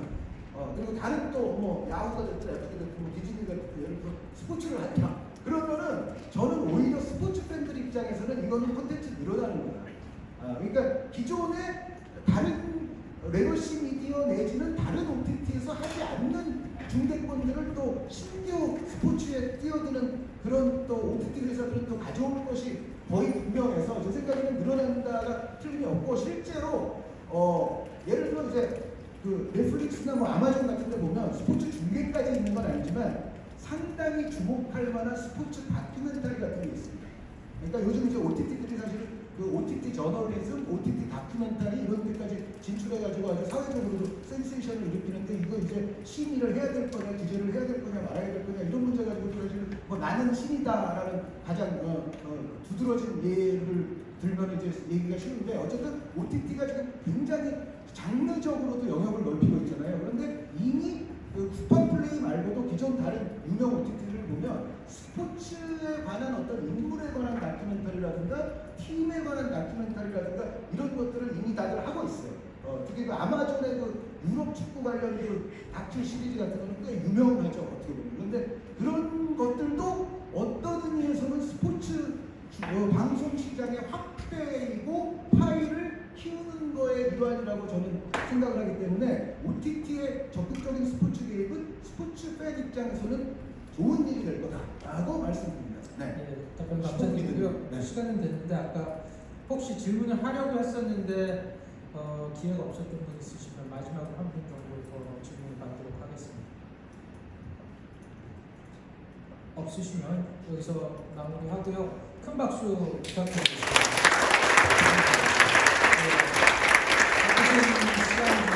처음부터 질문 감사드리고 다시 한번 라디오로 인해 접하는데 이렇게 직접 대면해가지고 말씀드리니까 너무 좋았습니다. 감사드립니다. 저는 하루 일정이 너무 급박해서 여기서 제가 자리를 떠야 된다는 걸 마지막으로 죄송하다는 말씀을 드리면서 인사드립니다. 저희는 여기 이제 토론 2부 세팅으로 바꾸면서 한 10분 동안 휴식을 하고 15분이니까 25분에 들어와서 다시 3부 시작하도록 하겠습니다.